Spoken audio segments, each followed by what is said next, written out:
Oke, Assalamualaikum warahmatullahi wabarakatuh. Selamat sore teman-teman calon sarjana ilmu komputer Universitas Siber Asia. Nah, ini kita ketemu di pertemuan kedua ya. Pertemuan kedua mata kuliah analisa berorientasi objek.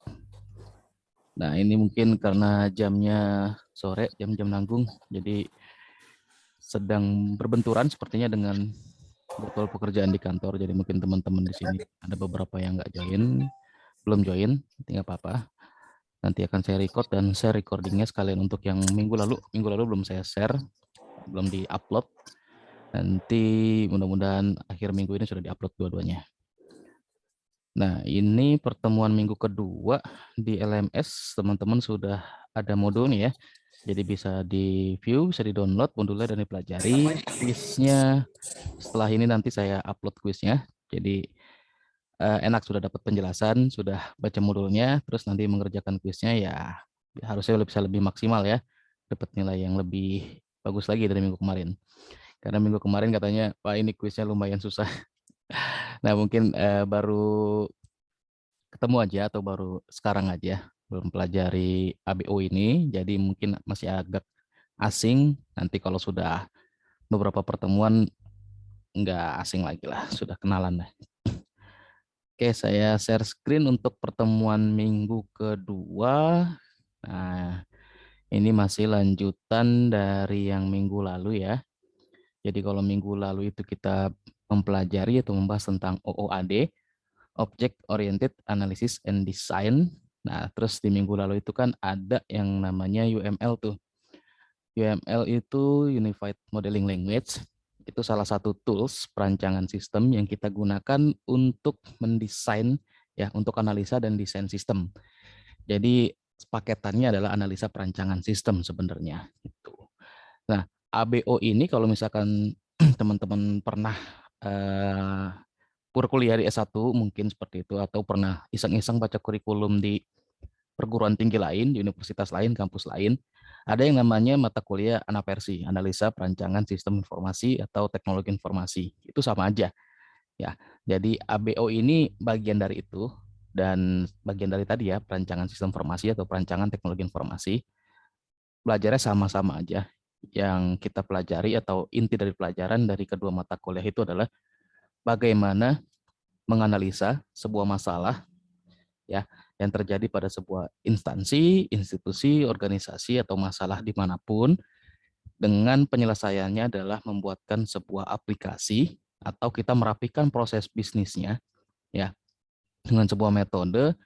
Yang satu kalau misalkan di ABO memang lebih fokus ke konsep OOP untuk implementasi pembuatan sistemnya menggunakan pemrograman yang orientasinya ke objek.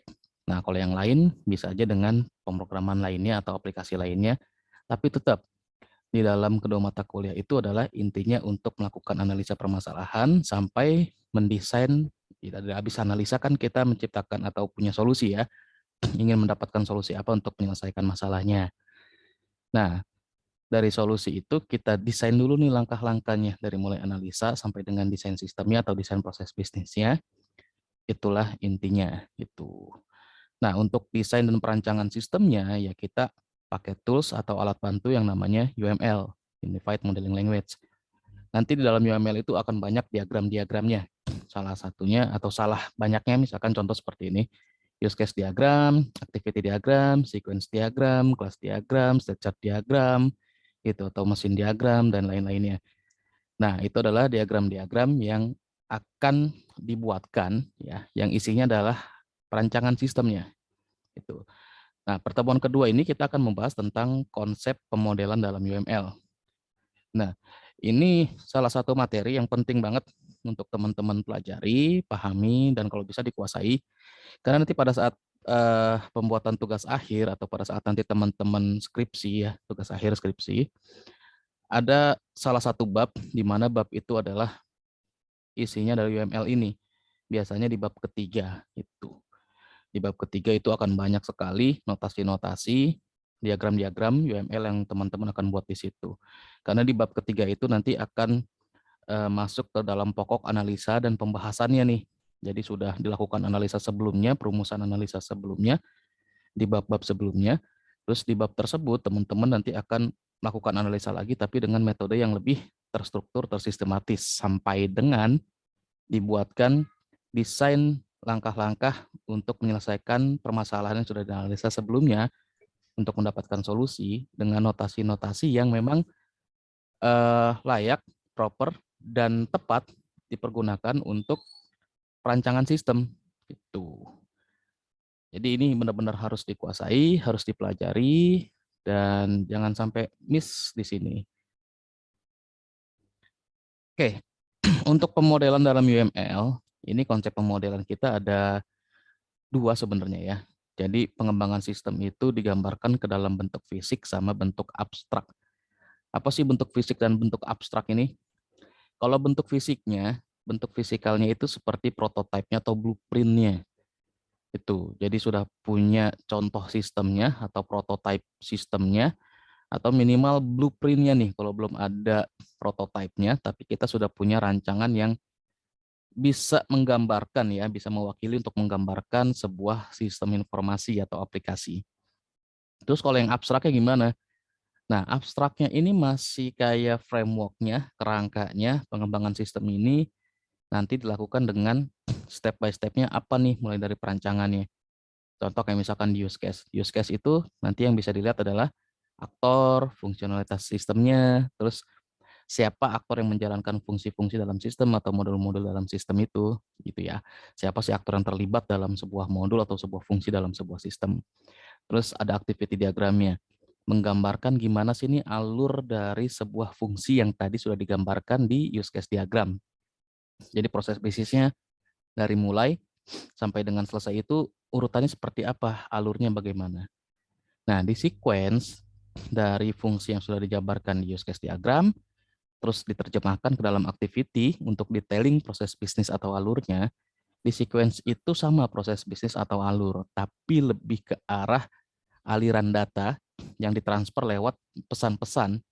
Nah, pesan-pesan itu adalah fungsi atau metode yang teman-teman nanti akan buat di codingnya atau di source code-nya untuk nanti tujuannya adalah menciptakan sebuah objek, kelas, dan lain-lain. Sampai dengan nanti contohnya kita pakai 4 diagram doang. Sampai nanti ada terbentuk sebuah kelas diagram. Nah, kelas diagram ini kita bisa melihat kelas-kelas yang akan ada nanti dalam sebuah sistem atau aplikasi tersebut. Kita dapat dari mana tuh kelasnya? Dari sequence itu. Di kelas diagram itu kan nanti ada nama kelasnya, terus ada atribut kelasnya atau dan operation yang bisa dilakukan terhadap kelas tersebut. Nah, isi dari kelas-kelas diagram itu dan si kelas diagramnya juga didapatkan dari sequence. Tidak bisa kita buat langsung ada kelas diagramnya atau kita balik bikin kelas diagram dulu nanti bikin diagram yang lain. Urutannya salah kalau seperti itu. Pause sebentar, ada yang lewat suaranya agak kencang nih.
Oke, sorry tadi ada intervensi, kita lanjut lagi. Tadi ada jagoan-jagoan kecil yang masuk ke dalam rumah dan menimbulkan huru-hara.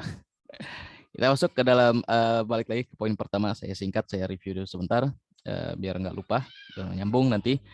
Nah, pengembangan sistem ini tadi ada dua, model fisikalnya sama model abstraknya. Kalau fisik bentuknya blueprint dan prototype, abstrak itu adalah desain perancangan untuk mengembangkan dan membuat sistem tersebut. Lanjut yang kedua ini, tim pengembangan atau tim developer sistemnya ya, software ya, sistem software aplikasi itu sama aja ya. Itu membutuhkan model-model yang dibuatkan ya untuk dapat gambaran tentang sistem tersebut. Artinya apa sih? Jadi sudah punya desainnya, desain yang memang tepat dan layak ya untuk mengembangkan atau membuat sebuah aplikasi. Jadi ada panduannya. Panduannya itu lengkap tuh dari mulai user atau aktornya siapa aja, privilege-nya, role, hak akses dari user itu gimana, terus fungsi-fungsinya dalam sistem itu apaan aja, atau modul-modul dalam sistemnya ya, subsistemnya itu. Dan siapa yang nanti akan menjalankan modul atau fungsi di sistem tersebut, aktornya siapa aja. Apakah cuma satu aktor yang bisa menjalankan sebuah fungsi atau model, atau banyak aktor dan siapa aja, aturannya gimana. Terus lanjut ke dalam tadi aktivitinya, aktivitas atau alur proses bisnisnya pada setiap model, pada setiap subsistem, pada setiap fungsi itu gimana. Aliran data apa aja yang nanti akan ada di situ. Dengan siapa pesannya, apa yang membawa pesan tersebut, si fungsi, si metode gitu ya. Dan nanti akan tersimpan di mana tuh data-data yang sudah dialirkan dalam sebuah proses bisnis ke dalam database tentunya dengan model awal untuk pembuatan database itu dari kelas diagramnya. Nah, itu seperti petunjuk, seperti guidelines ya dari si developer programmer untuk membuat sistemnya agar lebih mudah nih. Udah punya gambarannya, dia tinggal implementasikan aja ke dalam sebuah pemrograman. Tinggal dibuat dengan bahasa pemrograman yang memang dibutuhkan, yang sudah direncanakan, terus udah tinggal diklik, tinggal di develop aja sampai jadi sistemnya secara utuh, secara keseluruhan dari mulai sistem, proses bisnis, database-nya, environment-nya, itu udah ada semua. Dari mana? Dari pemodelan yang sudah dibuat. Nah, kalaupun tim pengembangannya itu cuma satu orang, gitu ya, contohnya saya nih, saya pengen bikin aplikasi berbasis website lah, aplikasi apa gitu. Saya punya gambaran, ya, tapi nggak saya tuliskan, cuma di angan-angan aja. Permasalahan yang akan terjadi itu pasti seperti ini. Di tengah-tengah jalan pasti akan ke distract saya. Ah, kayaknya nih ada yang kurang nih di proses bisnis ini. Oh, kayaknya tadi alurnya nggak gini. Siapa lagi aktornya gitu. Fungsinya apaan aja ya tadi lupa gitu. Karena saya nggak tuangkan ke dalam sebuah model. Atau saya tuangkan ke dalam sebuah model, tapi bentuknya nggak tepat. Contohnya saya cuma bikin kayak narasi-narasi aja. Berbasiskan teks. Nggak dengan alat bantu seperti UML. Nah, memang dengan teks kita bisa menggambarkan sebuah pemodelan ya. Kita bisa menuliskan sebuah pemodelan. Tapi nggak tepat. Kenapa? Nggak tepatnya. Kita nggak bisa melihat benar-benar gambaran sistem secara utuh dari sebuah model yang bentuknya hanya teks aja.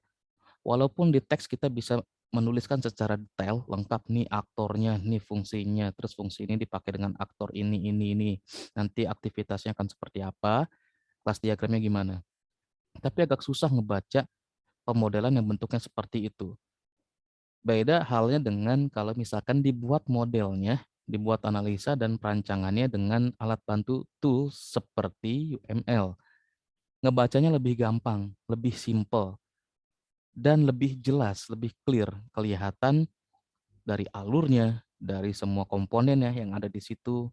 Saya tinggal buat aja, saya tinggal ngoding aja, saya tinggal implementasikan ke dalam sebuah bahasa pemrograman. Beres itu. Kenapa sih bisa lebih gampang? Contohnya kayak gini, pada saat bikin sequence itu kita pasti akan membuat fungsi atau metode apa aja yang akan ada nih di dalam sebuah sequence diagram, dalam sebuah fungsi atau proses bisnis. Misal contoh pengen login ya, pengen login.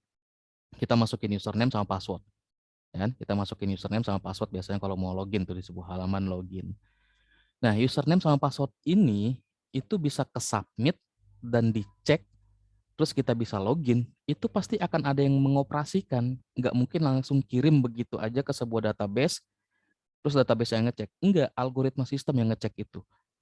Nah, itu nanti akan ada di sebuah sequence diagramnya. Fungsi apa sih ini yang nanti akan ngirimin data user dan passwordnya ini untuk dicek atau diverifikasi, terdaftar atau terregistrasi di sistem nggak nih? Gitu. Kalau enggak, ya balikin. Nggak bisa login. Kalau iya, iya dia login. Terus hak aksesnya apa dari seorang user ini? Nah, itu di sequence diagram nanti akan digambarkan pemodelannya secara jelas, lengkap, dan tepat. Gitu ya. Makanya di sini memang benar-benar meskipun satu orang dalam pengembangan sistemnya atau pembuatan sebuah software, sebuah aplikasi, sebuah sistem hanya dibangun oleh satu orang dari mulai analisa masalah, pengen dapetin tujuan apa, terus dia desain sistem segala macam gitu ya. Terus nanti dia juga yang nanti akan membuat sistemnya, tapi tetap harus butuh konsep pemodelan yang tepat. Jangan hanya konsep pemodelan yang ada di angan-angan. Itu pasti kita akan ke distract banyak hal tuh. Bisa melenceng dari tujuan utama pembuatan sistemnya, bisa malah melebar pembuatan sistemnya, proses bisnisnya, dan lain-lainnya itu. Karena apa? Nggak ada boundary atau nggak ada batasan yang jelas di situ, kalau hanya di konsep pemikiran kita aja tanpa dituangkan ke dalam sebuah bentuk model. Nah, begitu dituangkan ke dalam bentuk pemodelan, tapi bentuk pemodelannya hanya teks atau narasi aja, itu juga sama. Memang bisa, tapi nggak mewakili atau nggak secara tepat guna untuk dipergunakan atau untuk dijadikan konsepnya. Tadi banyak yang nggak tepat di situ. Kita nggak bisa ngeliat secara detail, kita nggak bisa ngeliat secara cepat, tepat, dan simpelnya seperti apa agar tujuannya benar-benar tercapai. Nah, itu konsep pemodelan. Kita next. Nah, model ini. Tadi juga sudah saya jelaskan ya, berapa model itu apa sih. Ini simpelnya aja. Model itu harus cepat dan mudah untuk dibangun.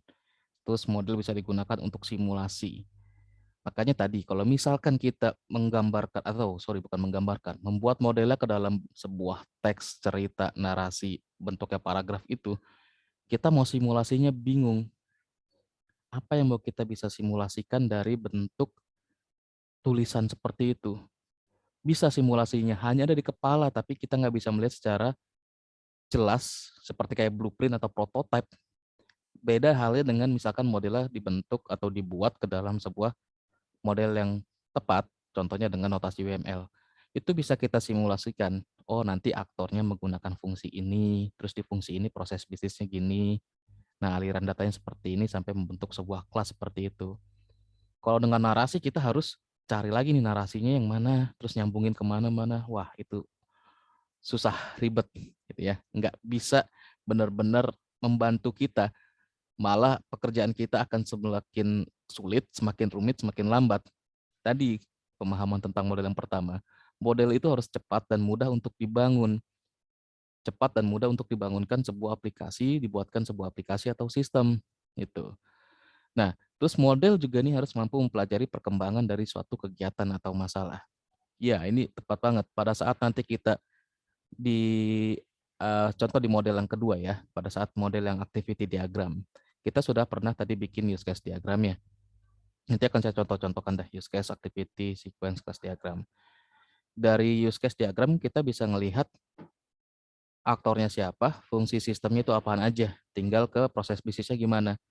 Nah, pada saat di proses bisnis kita ngeliat, oh masih ada masalah nih di proses bisnisnya, harusnya alurnya nggak gini, ini ada yang bisa kita pangkas, ada yang bisa kita percepat proses bisnisnya, tapi masih tepat guna dan masih nggak melenceng dari proses bisnis yang sebenarnya kita bisa hilangkan. Atau, oh kayaknya nih nggak di sini nih proses bisnisnya, harusnya ke sini dulu.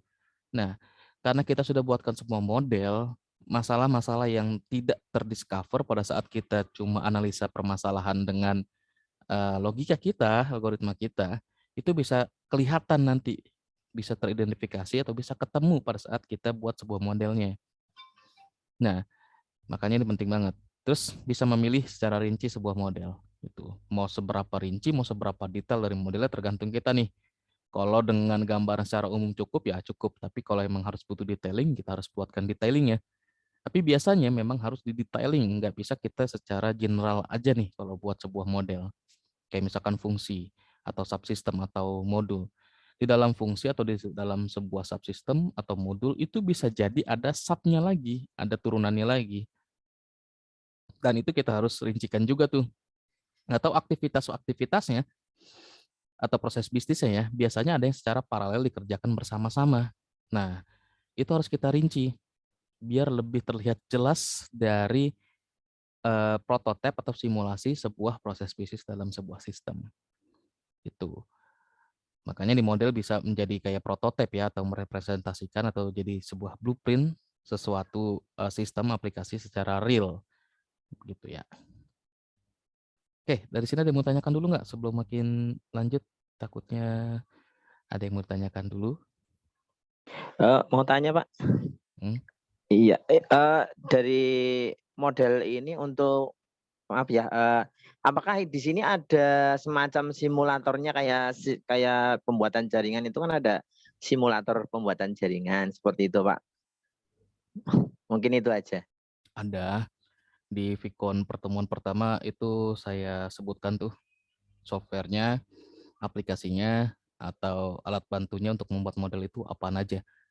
Banyak, ada kalau yang pakai Office, ada Microsoft Visio, terus ada Visual Paradigma, ada Star UML, ada yang kalau mau online ya, mau online dengan Draw.io. Draw.io itu udah ganti nama, tapi coba aja ketik Draw.io.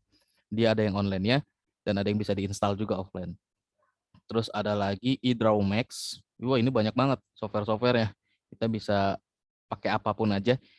Yang penting di dalam software tersebut itu kayak ada seperti ini. Contohnya ya, saya nggak ada Visio, saya pakainya Draw.io. Ini yang saya install. Sebenarnya dari browser juga bisa. Sebentar saya share screen semuanya.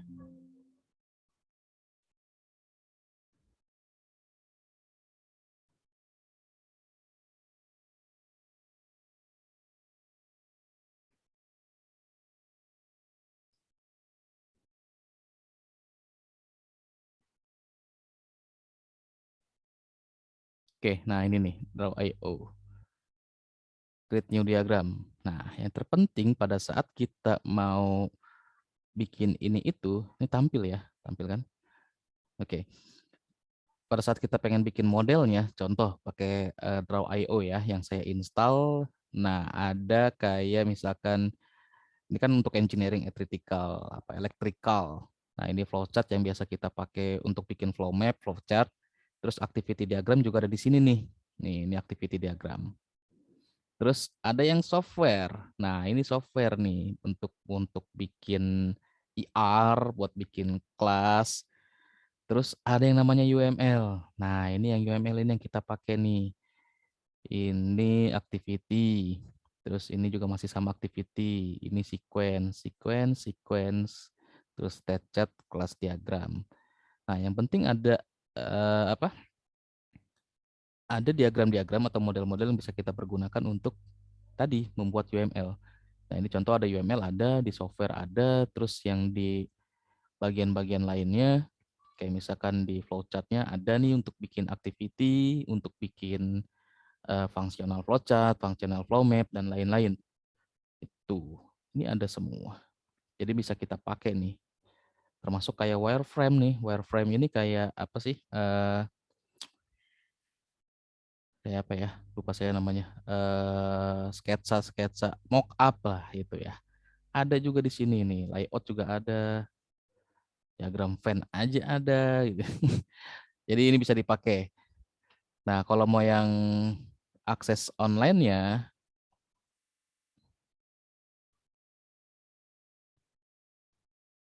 teman-teman tinggal ini akses Draw.io aja. Dia namanya agak lupa. Namanya agak udah berubah, bukan Draw.io lagi. Tapi kalau teman-teman ketik Draw.io nanti akan diarahkan ke sini. Oh ya, ini namanya app.diagrams.net. Nah, ini sama. Ini versi online-nya ya, yang bisa kita buka di browser tanpa install. Tapi kalau kita mau install ya bisa kita install kok. Nah, ini Draw.io aja bisa dikonekkan ke software management tools ya untuk manajemen project gitu ya atau project management ini bisa kita integratekan Drawio ke situ. Nah, enak di sini. Oke, nanti akan saya tunjuk-tunjukkan lagi yang lebih jelasnya. Ada lagi yang mau tanyakan?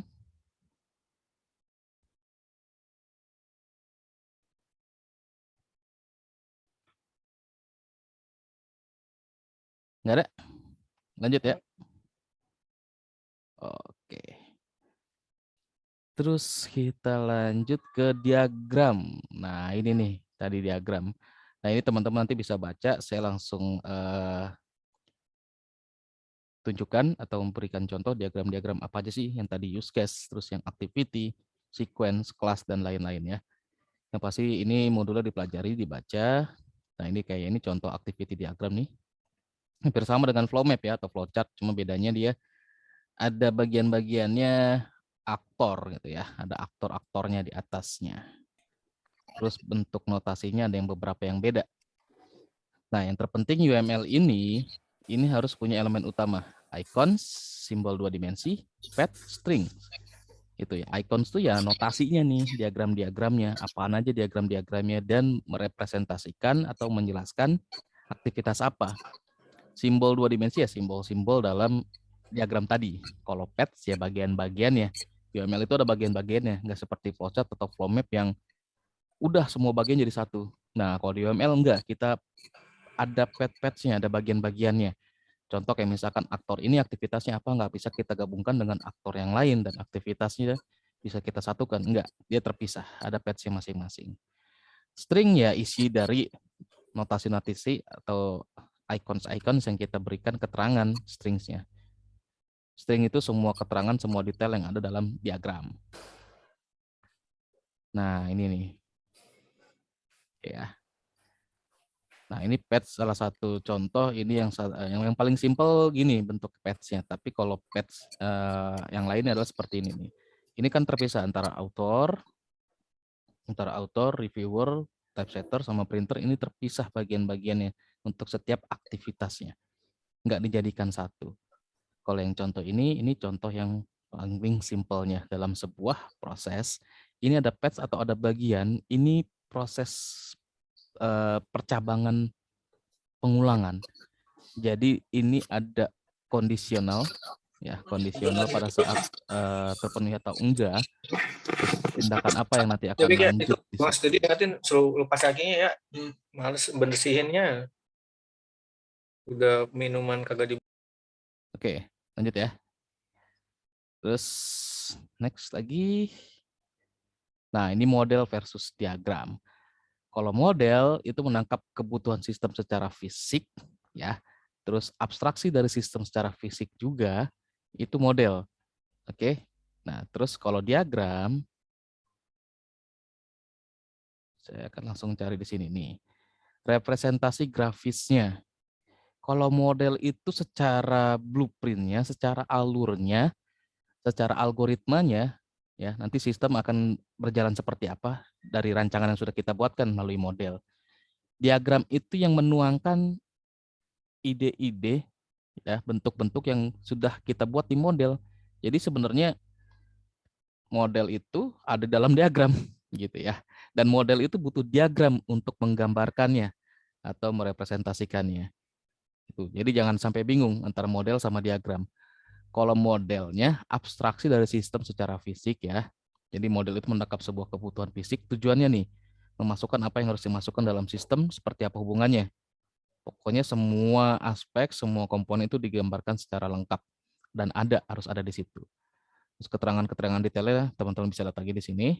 Nah, sekarang diagramnya. Diagram itu representasi grafis ya dari sekumpulan elemen dalam model sebuah sistem.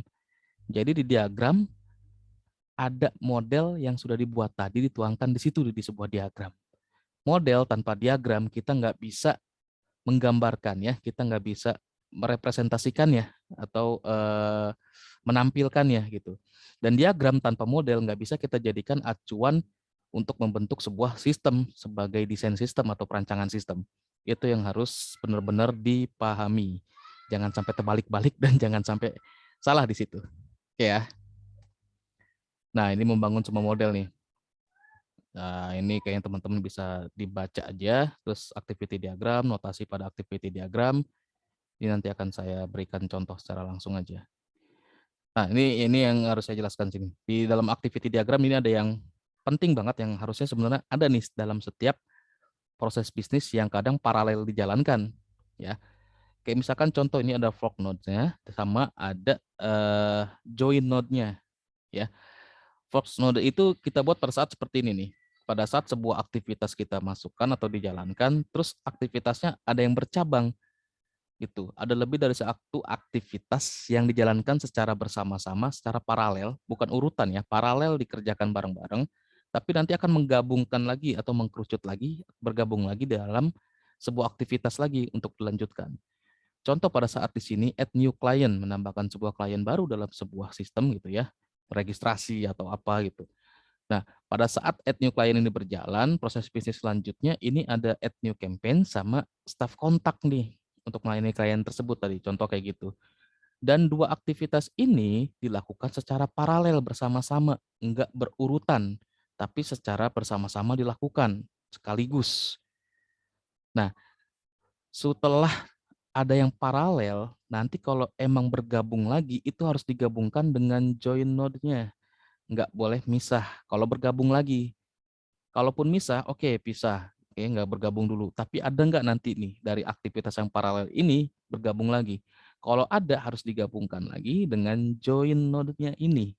Nggak boleh dipisah. Nah, kalau yang simbol ini simbol start, yang ini simbol end. Itu aja.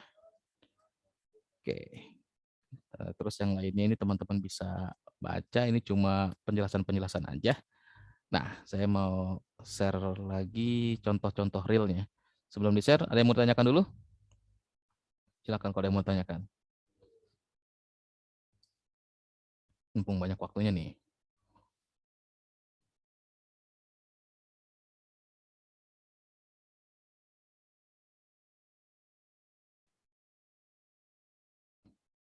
Nggak ada yang tanyakan? Oke, lanjut ya. Oke, kita mau coba lihat bentuk use case diagram. Langsung yang secara general dulu dah. Yang secara general dari sebuah sistem. Jadi ada semua. Nah, kita lihat salah satu contohnya ini. Terus ada lagi. Terlalu rumit. Oke, ini.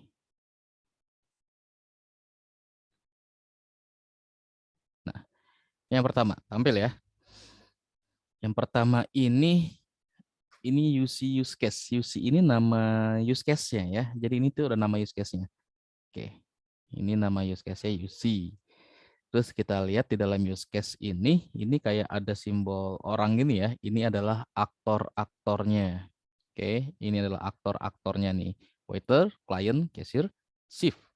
Ini aktor-aktor di dalam sebuah sistem yang nanti akan ada di sistem tersebut. Dan di use case ini kita bisa melihat role, privilege, atau hak akses dia terhadap sistemnya. Nah, lewat apa hak aksesnya? Lewat garis-garis koordinasi atau garis aktivitas ini yang bisa kita lihat. Nah, itu ya. Terus nanti kita lanjut ke role atau hak aksesnya. Kita lihat ada sistem boundary, ada batasan sistemnya. Artinya apa? Ini ruang lingkup sistemnya. Hanya di dalam sistem boundary ini, fungsi-fungsi atau modul-modul yang ada dalam sistem. Nggak ada lagi yang selain di sini. Gitu. Ini untuk membatasi permasalahan dan solusi penyelesaian permasalahannya yang dibuatkan sistem nggak ngelebar kemana-mana. Ada batasannya, ada ruang lingkupnya. Gampangnya gini, ini sistem order makanan di restoran ya, sampai dengan selesai makan, selesai bayar, terus nggak ada lagi tuh yang fungsi-fungsi atau aktivitas lain di situ sesuai dengan masalah dan solusi masalah yang mau diselesaikan di situ. Ya, kita buatkan batasannya, namanya sistem boundary-nya. Terus kalau kita lihat di sini apa nih yang ellipse oval ini? Ini adalah fungsi-fungsinya, metode-metode operation atau aktivitasnya yang ada di sistemnya. Itu. Terus garis-garis yang di reaktor ke dalam fungsi tersebut itu menunjukkan hak aksesnya atau fungsi modul aktivitas itu dilakukan oleh aktor siapa. Terus ada garis lagi koordinasi seperti extend, nanti ada lagi include. Nah, fungsi modul dalam use case itu bisa kita generalisasi atau bisa kita extend, bisa kita include. Extend, include ini seperti ini, kayak ada ketergantungan, harus gimana gitu. Contohnya kalau nggak salah tadi ada yang di sini. Nah, ini saya agak besarkan ya. Lihat di sini, di aktor user, dia bisa melakukan fungsi atau ada aktivitas top up, tapi dari top up ini ada garis koordinasi ke in login. Dengan garis koordinasinya adalah include. Ini menunjukkan si user, dia kalau mau top up, melakukan aktivitas top up menggunakan fungsi top up di dalam sistem, dia harus login dulu. Kalau dia nggak login, dia nggak bisa melakukan top up. Begitupun dengan aktivitas lainnya yang nge-include ke login, kayak misalkan transfer, payment, nah ini harus ke login semuanya. Terus tadi include nih, ya kalau include ini ketergantungannya gini nih, yang ada dari sebuah fungsi, terus ke fungsi lainnya ada tanda panahnya ke situ, berarti contoh gini, top up ini ketergantungan dengan login.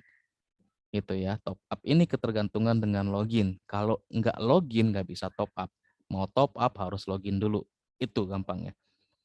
Terus login baru bisa setelah register. Iya, kalau dia belum register, belum daftar akun atau belum dibuatkan akunnya, contoh misalkan create akun, ya nggak bisa login.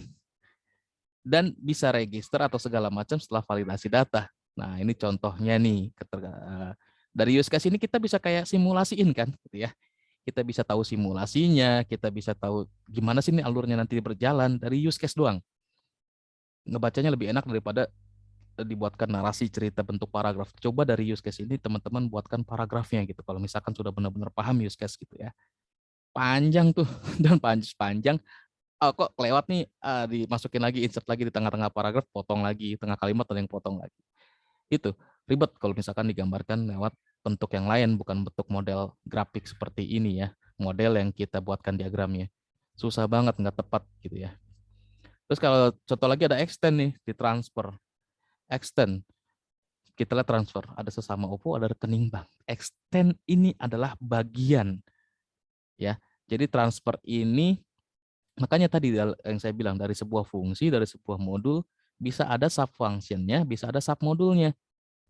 Modul transfer atau fungsi transfer ada submodulnya. Contoh di sini sesama OVO atau rekening bank. Contohnya gini. Nah, ditunjukkan garis koordinasinya atau garis asosiasinya ya, hubungannya extend. Menunjukkan kalau misalkan sesama OVO atau rekening bank ini adalah bagian dari fungsi atau modul transfer. Sama halnya dengan tagihan dan pemesanan. Fungsi modul tagihan pemesanan itu bagian dari payment. Ini contoh yang dari satu aktor aja. Nah, di sini juga sama tadi ya. Tuh. Ini banyaknya extend aja nih. Kok rumit begini, Pak? Iya, ini use case yang digambarkan secara keseluruhan dari aplikasinya atau sistemnya. Bisa kita pecah berdasarkan proses bisnis, tapi itu setelah kita buatkan aktivitasnya. Nggak bisa dari use case kita pecah dulu lagi, jadi per masing-masing fungsi. Itu ya. Lama, nggak tepat. Kalau satu diagram bisa mewakili satu keseluruhan sistem ini, cukup pakai ini aja, nggak usah kita breakdown lagi, dijadikan satu-satu seperti ini, kecuali memang benar-benar kompleks, gitu ya, kecuali memang benar-benar kompleks. Ini contohnya adalah pada saat kita dari sini bisa ngeliat aja, ini adalah contoh pada saat dia mau top up, transfer, payment, transaksi untuk nambah atau keluar ya, transaksi untuk nambah atau keluar saldo. Ini bisa kita pecah jadi satu seperti ini. Kalau dari yang contoh ini ada yang mau dipecah, contoh pada saat yang mana nih bisa kita pecah. Misalkan pada saat order sampai dengan serve food-nya bisa, ya bisa kita pecah aja. Biar lebih simpel dibacanya, silahkan boleh. Terus contoh-contoh use case yang lain kayak tadi ini. Nah, kita lihat yang ini. Wah, ini lebih use case Siomas, saya nggak tahu di Siomas apa. Oh, kayak disposisi surat kayaknya. Pengajuan ya. Pengajuan pengadaan mungkin itu. Nah, teman-teman lihat di sini. Hati-hati kalau nyari-nyari contoh use case atau UML di internet. Itu banyak yang nggak tepat ya. Nggak salah, tapi kayaknya kurang lengkap, kurang tepat juga. Itu aja. Kayak misalkan di sini ada login, tapi loginnya kok berdiri sendiri. Terus yang lain-lain ini nggak ada hubungannya sama login. Itu. Kok nggak ada hubungannya, terus buat apa ada login di sini? Kayak misalkan mungkin nih admin SEMA nih, admin dari aplikasinya mungkin namanya ya. Dia mau mengelola data pengguna tanpa harus login. Kita ngeliatnya begitu kalau di sini nih. Ini karena data pengguna sama login nggak ada hubungannya, nggak ada asosiasinya. Berarti login sama data pengguna, fungsi itu berbeda, nggak ada hubungannya. Kita bisa mengelola data pengguna tanpa ngelewatin login. Nah, ini contoh use case yang kurang tepat. Ya, nggak boleh dicontoh. Hati-hati kalau ngelihat use case atau mau cari-cari contoh use case. Cari memang yang benar-benar dari, kayak misalkan ini Wikipedia, terus dari Binus, bolehlah ResearchGate. ResearchGate itu kebanyakan dari hasil penelitian, hasil skripsi, hasil tugas. Banyak, makanya harus hati-hati. Nggak semuanya benar, nggak semuanya salah juga. Terus kayak contohnya kita ngelihat yang nih, kalau pakai visual paradigm ya, contohnya kayak gini. Oh, ini ada contoh Visio. Ini yang pakai Visio nih bentuknya. Terus ada yang contohnya pakai visual paradigm. Visual paradigm online nih ada tuh. Nah, contoh pakai Visio use case-nya bentuknya seperti ini. Aktor-aktornya seperti ini. Terus boundary sistemnya, bentuk use case-nya. Nah, kalau yang pakai visual paradigm, bentuknya gini. Ini use case apa nih? Facebook Socio Health System Management. Wah, mantap nih. Kan? Nah, kok ini nggak ada boundary-nya?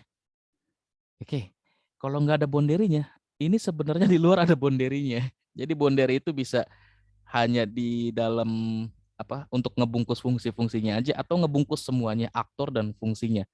Yang pasti setiap use case harus ada boundary sistemnya, batasan sistemnya.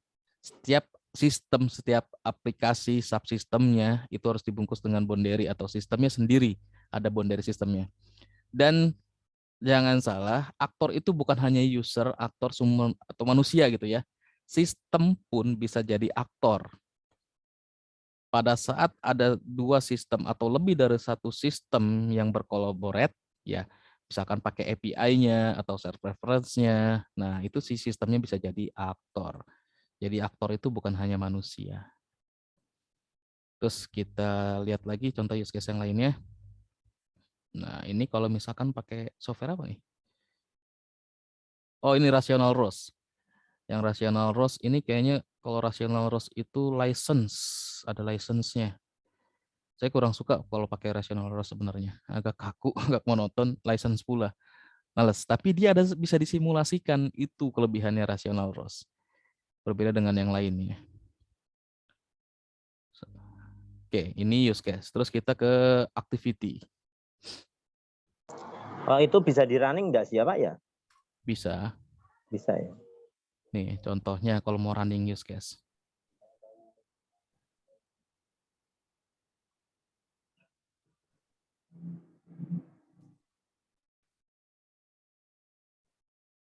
Tuh, ada Lucid Chart. Ini bisa ngerunning. Terus ada Gradly, ini bisa ngerunningnya nggak ya? Kayaknya saya belum tahu nih Gradly nih. Visual Paradigm itu bisa di running.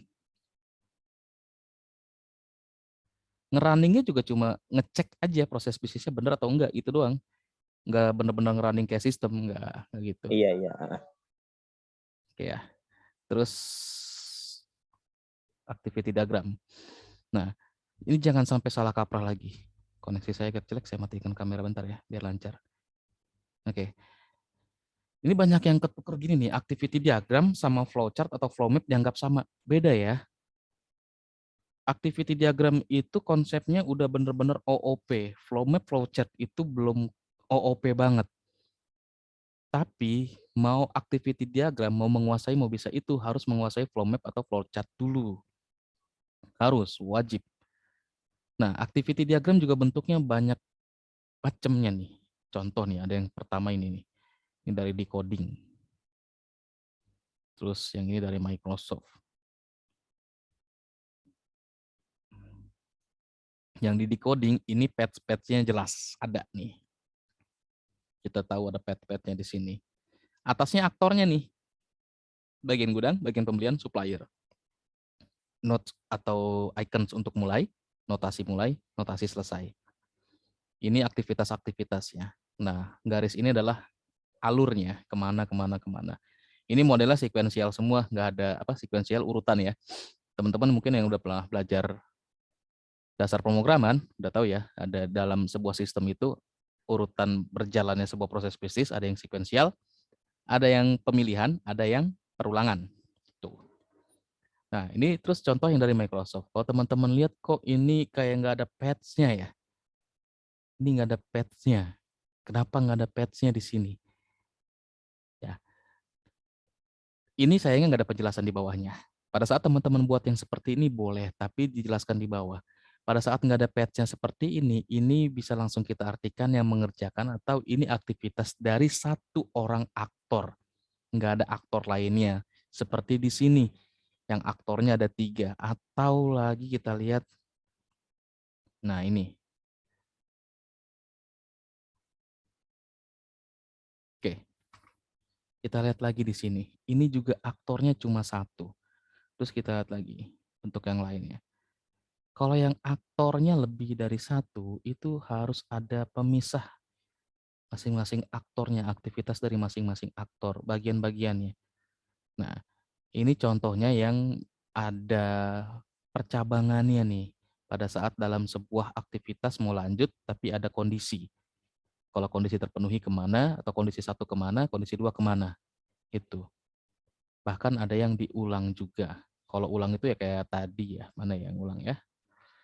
Pada saat, nah ini nih, contoh fill out enrollment forms. Oke, kalau incorrect ke sini, kalau correct ke sini. Ini juga nggak pas juga nih garisnya nih. Makanya hati-hati ya.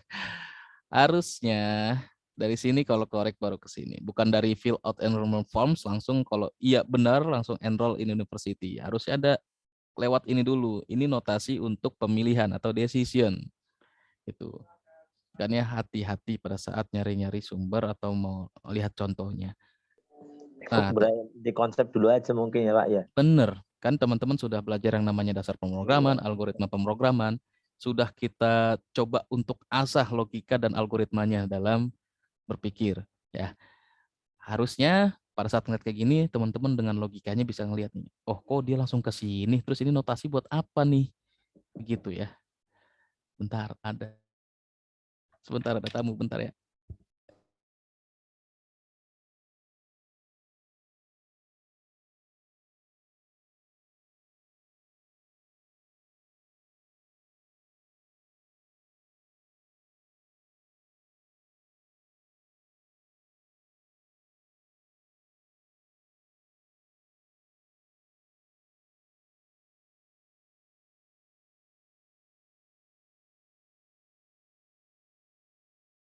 Sorry, intervensi lagi. Lanjut kita. Oke, tadi pada saat teman-teman ngeliat yang kayak gini, ya harapan saya sih dengan bekal pengalaman, sharing knowledge atau pengalaman kita belajar kemarin-kemarin, teman-teman bisa langsung melihat ya, langsung merasakan, langsung analisa. Oh, bisa kita pakai nggak nih? Ya, atau ini ada yang salah nggak, ada yang benar, atau ada yang nggak sesuai nggak gitu ya. Jangan langsung dicaplok. Dirasa-rasai dulu. Kalau nggak enak, jangan dipakai. Kalau enak, baru kita pakai. Nah, kayak ini contohnya nih kan. Nah, ini bener kan? Kalau misalkan salah ke sini, terus kalau enggak ya ke sini gitu. Terus, nah ini nih ada yang fork, terus ada yang join gitu. Jadi begitu ada sebuah aktivitas yang dilakukan secara paralel, kita harus buatkan notasi forknya. Terus setelah memang dari paralel itu atau kegiatan yang dilakukan terpisah secara bersama-sama, ngegabung jadi satu aktivitas lagi, ya kita harus joinkan, nggak boleh dipisah. Dan yang paling wajib sebenarnya di activity diagram itu harus ada start dan end, jangan sampai nggak ada, gitu ya. Kalau misalkan kayak misalkan Contohnya nih, ini kan ada 3 aktor. Yang start pertama ini siapa nih yang mulai aktivitasnya nih, sampai selesai di bagian mana atau di aktor yang mana, gitu. Terus yang terakhir ini contohnya, ini pakai visual paradigm. Kalau untuk activity diagram bentuknya hampir-hampir sama semua. Terus lanjut ke sequence. Sequence diagram. Nah, kalau misalkan teman-teman melihat sequence diagram masih ada notasi atau bentuk grafis yang bundar-bundar begini di atas, itu UML versi 1 ke bawah dan sudah nggak dipakai di era sekarang. Di era sekarang itu terbarunya adalah 2.5 dan kebanyakan masih pakai yang UMI versi 2. Itu ya, kalau di sequence diagram bedanya itu. Nah, contoh sequence diagram. Nah, ini yang simple nih. Kita buka, terus ada lagi yang bagus. Kita buka juga. Diagram-diagram ini harus teman-teman pahami dan kuasain, wajib banget sebenarnya. Kenapa? Ini nanti ada di bab skripsi yang poinnya paling besar. Itu yang harus saya sampaikan sekarang. Jadi jangan sampai tidak memahami, tidak menguasai ini. Contoh nih, ini kayak proses bisnis apa nih ya? Dia mau login ke sistem ya. Di proses bisnis login ke sistem nih. Aktornya mahasiswa. Oke, aktornya mahasiswa. Ini yang di atas ini kelas ya. Bisa kelas, bisa non kelas. Oke, itu. Terus ini nih, garis-garis ini adalah message. Pesan. Ada yang sinkron, asinkron, return message, bypass message, itu banyak. Nah, itu nanti kita belajar satu-satu. Ini kan kita lagi contoh-contohin aja ya. Terus ini nih kotak-kotak ini adalah lifeline. Ya, lifeline-nya. Bukan waktunya hidup, garis hidup, dan segala macam. Tapi kayak aktif dan inaktifnya. Ini kayak misalkan sesi ini lagi aktif nih. Isi ID password dari mahasiswa nih. Si aktor mahasiswa nih lifeline-nya nih. Selama aktivitas dia aktifnya pada saat melakukan kegiatan ini, ngirim data ini dibawa sama sebuah metode atau fungsi. Ini juga sebenarnya bukan bentuk sequence yang real ya, ini sequence yang sederhananya. Karena bentuk sequence yang real nggak gini. Nanti yang satu lagi nih, nih bentuk yang ini ya. Oke, kita balik ke sini. Nah, ini kan kayak ada atribut-atribut di dalam pesan tuh kayak ada atribut atau si pesan itu sendiri, pesannya bentuk metode atau fungsi apa yang membawa atribut atau membawa data apa, kemana gitu kan. Terus kayak misalkan ini ada return message nih, return message ini kayak kita pakai di logika pemilihan, nah itu ada return message.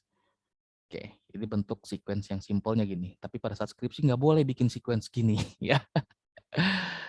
Nah ini yang bolehnya, tuh ada aktornya, terus ada kelasnya, ini lifeline dari aktornya, message-nya, dan di dalam message itu nih kayak ada fungsinya nih, fungsi display, fungsi display, fungsi display. Ini contohnya fungsinya aja. Atau ada fungsi show options, ada fungsi request pin, ada fungsi insert pin, preview pin, get balance. Ini fungsi semua. Yang nggak ada spasinya kita bisa pastikan itu adalah fungsi atau metode. Yang ada kayak ada spasi-spasinya ya data lah gitu ya. Gampangnya gitu aja. Terus kalau teman-teman lihat di sini kayak ada opsionalnya, ada decision. Kita lihat decisionnya bersarang. Berarti dari proses bisnis ini lagi ada pemilihan bersarang nih. Gitu ya, ada pemilihan di dalam pemilihan. Itu termasuk looping juga ada untuk optionnya. Itu bentuk sequence. Kita lihat yang lain contohnya coba. Yang ini nggak dipakai ya, ini sequence versi lama. Kita nggak pakai yang ini. Dan di era sekarang nggak pakai yang itu. Nih kayak gini nih versi lama nih. Sudah tidak dipakai lagi.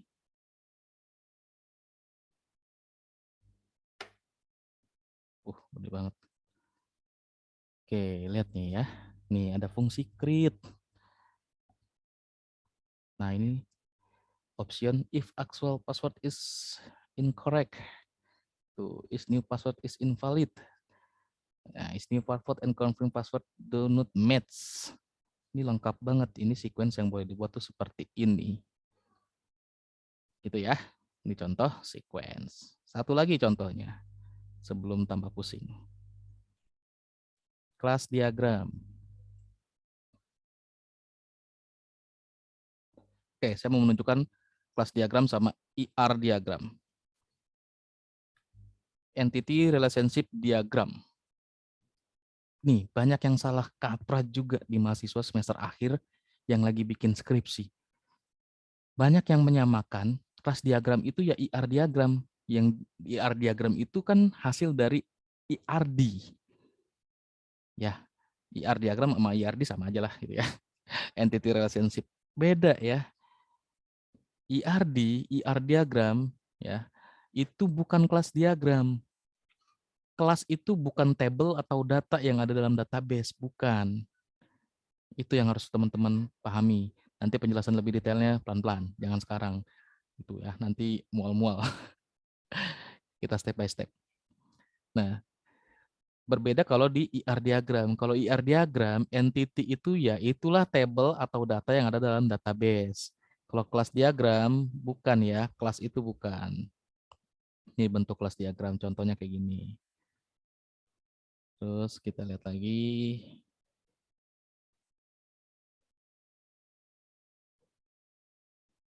Oh, ini yang banyak nih. Yang banyak adalah atribut dan operation ya. Buka. Kecil banget. Nggak jadi. Nah, ini. Oke. Kelas itu nggak harus ada atributnya. Itu ya. Tapi kelas itu pasti akan ada operationnya. Yang paling gampang penjelasannya gini. Kalau kayak di basis data yang teman-teman pernah belajar. Entitas itu punya atribut ya. Oke. Atribut yang punya tujuan yang sama, punya konsep yang sama, membentuk sebuah entity atau entitas. Konsep itu sama berlaku di kelas diagram. Atribut-atributnya itu membentuk sebuah kelas. Tapi tanpa atribut pun kelas itu bisa terbentuk. Dengan apa? Dengan operation atau metode atau fungsi. Tindakan yang bisa dilakukan terhadap kelas tersebut. Si kelasnya bisa nggak nyimpen data atau nggak punya atribut untuk nyimpen data. Tapi bisa kan ada aktivitas operation method yang dilakukan terhadap kelas tersebut, kelas bisa terbentuk. Itu ya. Yang bingung coba baca di modul pertemuan 1 kemarin. Kelas itu apa, objek itu apa. Nah, contoh ini satu bentuk kelas diagram yang lengkap, ini yang car ya. Nama kelasnya car. Punya atribut registration number, year, license number. Punya operation, move forward, move backward, stop, turn right, turn left. Oke. Atribut kita lihat di sini ada simbol-simbolnya minus, terus untuk operationnya kok plus gitu ya. Jangan langsung mengartikan seperti ini. Oh, berarti atribut simbolnya minus, operation simbolnya plus. Enggak. Simbol minus dan plus ini adalah sifat dari atribut dan operationnya. Global, private, atau protect. Nanti jelasinnya. Yang gampang inilah, kalau misalkan minus private, yang plus ini adalah global. Gitu aja gampangnya. Nah, kalau teman-teman lihat operation atau method function itu kan pasti ada kurung buka tutupnya. Makanya di setiap operation ini teman-teman lihat operationnya, fungsinya itu pasti ada kurung buka, kurung tutupnya setelah nama operationnya atau fungsinya. Berbeda dengan yang di atasnya atributnya ya. Kalau atribut biasanya punya tipe datanya. Contoh kayak gini tuh. Nah ini kok will nggak punya operation, tindakannya nggak di sini. Kita lihat di sini. Ya, di kelas-kelas yang berhubungan sama si will ini. Ya, kan kalau ABO tuh ada konsep polymorphism, inheritance gitu ya, pengkapsulasi, encapsulation. Jadi ada pengkapsulasi, penurunan, pewarisan. Nah, baca lagi modul yang kemarin ya. Oke, kita lihat contoh yang lainnya. Nah, lihat nih. Tadi udah dijelaskan bentuk kelas. Nah, coba teman-teman lihat di sini nih. Nah, ini kok atributnya plus plus plus plus semua. Yang tadi kok minus minus tadi sifatnya apakah global ya atau private atau protect itu. Nah, yang garis ini namanya adalah asosiasi.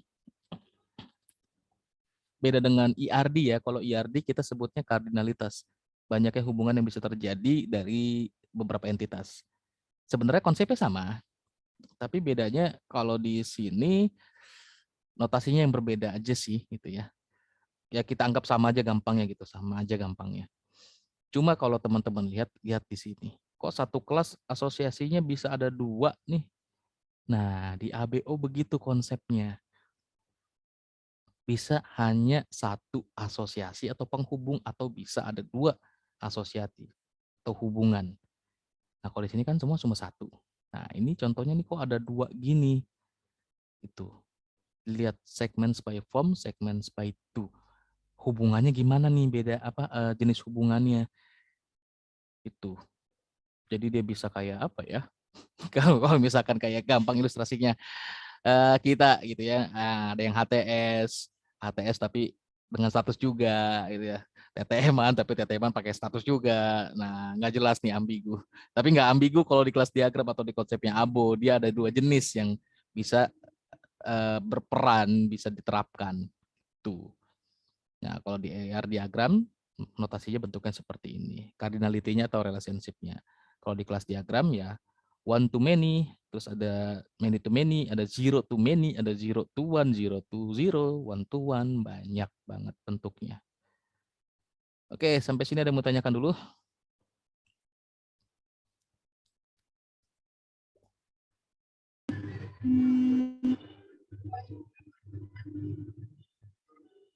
Yang mau nanya silakan.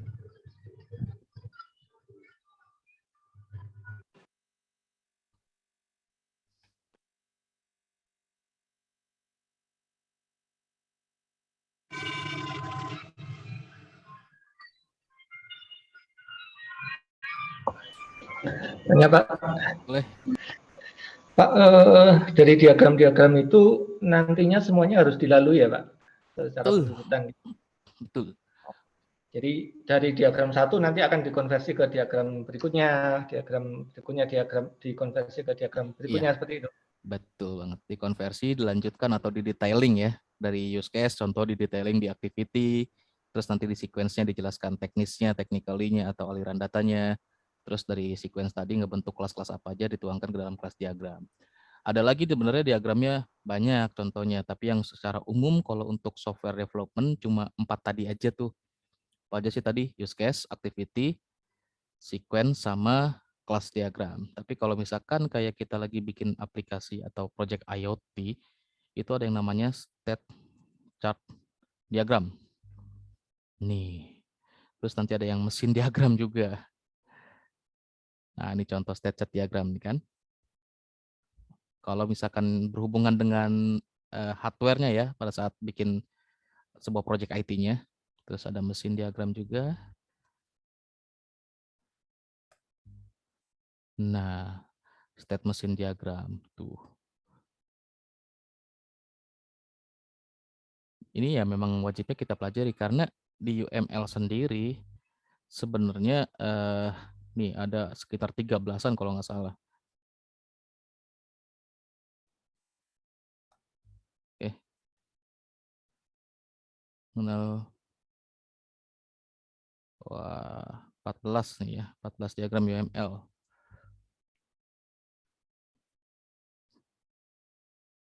Nah, tuh. Ada yang namanya struktur diagram, ada behavioral diagrams. Oke. Kayak tadi use case, activity, sequence itu masuknya ke dalam behavioral. Apa sih behavioral itu? Ya tingkahnya dia, aktivitas di dalam sistemnya. Terus kalau struktur diagram itu ngebentuk kayak misalkan struktur-struktur data, struktur kelas atau topologinya dari aplikasi lah struktur diagram itu. Kalau behavioralsnya itu aktivitas dalam aplikasinya gitu ya. Ini ada 14 diagram sebenarnya itu.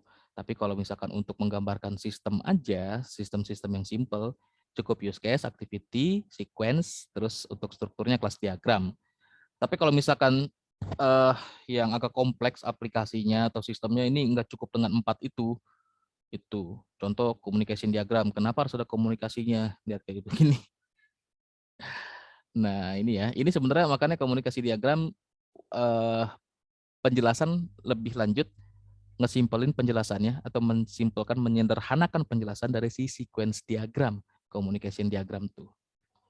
Terus kalau misalkan kayak package diagram, nah package ini ini sudah bisa diwakili sebenarnya sama si kelas diagram, jadi nggak digunakan juga.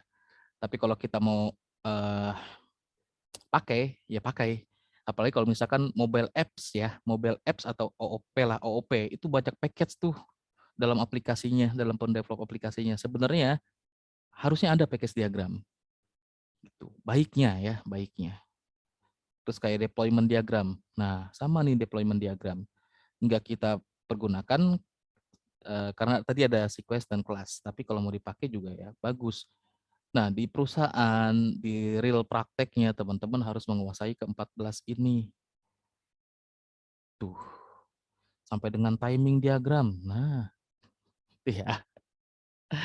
Ini penjelasan lebih lanjut dari sequence.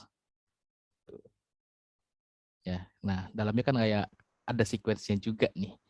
Lifeline, setiap lifeline itu kita buatkan timing diagramnya. Kan lifeline itu idle-nya inaktif, aktifnya aktor itu dalam sebuah proses bisnis di aplikasi atau sistem. Tuh. Kalau urutannya ada aturannya atau bisa lompat-lompat, Pak? Nggak bisa lompat-lompat. Saya. Harus ada urutannya. Gitu ya. Dimulai dari yang secara general dulu, baru secara spesifik. Kalau yang 4 tadi nggak baku. Itu kalau yang 4 tadi urutannya gitu, ya. Use case, activity, sequence, class. Jangan class dulu baru use case, nggak bisa. Karena itu ada urutan ngebentuknya. Kelas dibentuknya dari apa nih? Ya tadi ada operasi, ada metode ngebawa data jadi sebuah kelas. Terus sequence tadi kan apa ya teknisnya ya, diagram teknisnya dari activity diagram. Activity diagram ini aktivitas ini didapat dari mana setiap aktivitasnya? Ini aktivitas dalam apa? Dalam sebuah fungsi, dalam sebuah modul, dalam sebuah menu gampangnya. Loh, itu dibuatnya dari mana? Harusnya ada sequence diagram dulu. Jadi harus berurutan, nggak boleh loncat-loncatan. Kecuali tadi yang 14 tadi. 14 tadi itu tetap aja urutan bakunya kita mengacu ke yang use case, activity, sequence, class. Itu aja. Kalau misalkan ada penambahannya ya tambahkan aja sesuai dengan kebutuhan kita, pelengkapnya apa. Kayak misalkan tadi kita pengen bikin package diagram. Package diagram ini setelah tadi kelas diagram. Terus pengen bikin timing diagram. Ya harus ada sequence-nya dulu, nggak bisa timingnya. Ya, itu. Siap, terima kasih, Pak. Oke. Ini memang nggak ada urutan bakunya, tapi ya tadi kalau misalkan teman-teman sudah mantep nih pemahaman konsep logika dan algoritmanya, itu teman-teman bisa tentukan sendiri, itu ya. Nah, terus untuk referensinya, kalau mau yang paling bagus untuk UML, ambil dari Alan Dennis atau Roger S. Pressman. Alan Dennis, Roger S. Pressman, sama siapa satu lagi lupa saya. Tapi yang paling lengkap, paling bagus Alan Dennis sama Roger S. Pressman. Rosyanari itu jangan. Terus Al-Ferdi Yasin jangan. Rosyanari itu boleh di atas tahun 2016. 2016 ke bawah atau lebih lama jangan. Itu ya. Kalau mau belajar UML atau OOAD, OOP, itu saya paling menyarankan dari Alan Dennis dan Roger S. Pressman bukunya. Itu bukunya. Tapi kalau dari penelitian silahkan dari yang manapun. Itu aja. Oke, ada lagi yang mau ditanyakan? Silakan.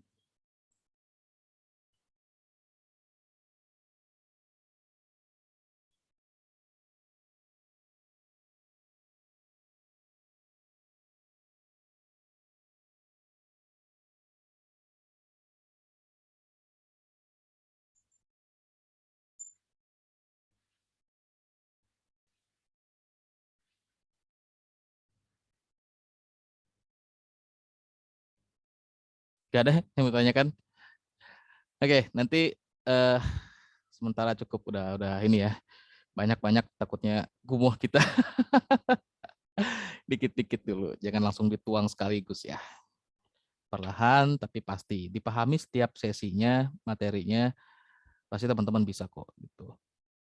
Nah, ini juga sekaligus saya sampaikan karena kita sudah mulai berbenah untuk learning design proses.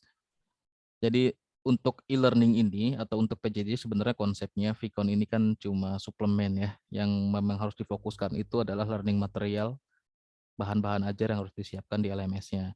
Cuma memang masih terhambat ini itu segala macamnya, apalagi semester ini lagi hektik banget, crowded banget tentang akreditasi yang harus segera itu. Jadi kalau kayak saya, terus dosen tetap yang lain, akhirnya nggak sempet bikin video, ya, tapping video kita banyak yang nggak sempet. Ya kita masih menyempatkan untuk bikin modul create sendiri, kita nggak pakai modul dari luar. Cuma itu permasalahannya adalah video yang kita belum sempat untuk tapping, untuk syutingnya. Nah itu nanti makanya kita berbenah pelan-pelan ke depannya ya. Fokusnya adalah kegiatan asinkron. Jadi sinkronisasi atau si video conference, Vicon ini, tatap maya ini ya suplemen aja atau tambahan. Bukan pokoknya dalam PJJ atau e-learning gitu. Nah makanya semester ini kewajiban kita untuk melaksanakan PJJ kalau mahasiswa enggak ya, enggak sama sekali. Tapi kalau untuk dosen adalah minimal 7 kali dalam satu semester itu. Tapi ya kalau mau 14 kali ya tergantung dosen ya. Kalau saya sempat saya akan lebihkan dari 7 kali. Enggak mau 7 kali sih, kurang gitu ya. Karena butuh ada beberapa sesi yang harus dijelaskan secara detail seperti ini. Apalagi pengantar-pengantar atau pertemuan-pertemuan awal itu wajib, pertemuan sebelum ujian juga itu wajib banget gitu. Nah, jadi ya minimal ini kita akan melaksanakan Vicon sebanyak 7 kali dalam satu semester. Itu minimal ya. Gitu. Dosennya mengadakan atau menyelenggarakan itu. Tapi kalau mahasiswa Vicon nggak masuk ke dalam parameter presensi. Ada yang ngaruh cuma ke sikap dan keaktifan aja. Itu pun 10% dari total 100%. Kan dilihatnya juga lain-lain lagi nih, banyak lagi 10%-nya. Dari aktivitas atau aktifan di asinkron juga itu harus dilihat juga selain di sini. Jadi ya makanya Vicon atau tetap maya ini belum jadi hal yang wajib banget untuk teman-teman mahasiswa. Cuma kalau untuk perhitungan SKS itu tetap dimasukkan. Dan perhitungan SKS-nya juga bisa jadi alternatifnya ada selain ikut secara langsung juga tidak langsung dengan melihat recordingnya. Itu aja. Nah jadi yang perlu saya sampaikan, jadi Vicon ini minimal adalah 7 kali dalam satu semester di setiap mata kuliah. Maksimal ya, tergantung dari pengajarnya dan teman-teman membutuhkannya berapa kali. Itu aja. Jadi nggak ada aturan saklek, wah mahasiswa harus ikut 7-7-nya, enggak. Jadi kalau ada yang mewajibkan seperti itu ya sampaikan aja ke saya sih, atau sampaikan ke dosennya. Kita kan ini Vicon cuma suplemen aja atau tambahan aja, bukan aktivitas wajibnya. Aktivitas wajibnya adalah asinkron di LMS. Itu yang harus teman-teman ingat ya. Terus kalau saya mungkin agak sering nggak Vicon, tapi nggak akan mengurangi 7 kali jatahnya teman-teman atau kewajiban saya gitu ya. Karena kan mau akreditasi, banyak pekerjaan yang harus saya kerjakan, apalagi nanti pas mau visitasi tuh di bulan-bulan 6 atau 7. Nah, itu pasti saya akan inaktif lagi tuh. Makanya kemarin saya agak left beberapa grup karena harus fokus dulu. Wah, saya left dulu deh, gitu aja. Jadi biar fokus dulu ke akreditasi, nanti kalau udah kelar ya baru balik lagi. Sementara ini ya saya minta bantuan ke dosen-dosen lain atau teman-teman yang lain untuk nge-handle komunikasi di grup. Nah, terus kalau ada permasalahan, teman-teman kan sudah punya dosen PA masing-masing. Nah, jadi baiknya sebenarnya sebelum ke saya langsung dihubungi dulu dosen PA-nya setiap ada permasalahan, baik itu akademik, administrasi atau kemahasiswaan. Jadi ke dosen PA dulu baru ke saya.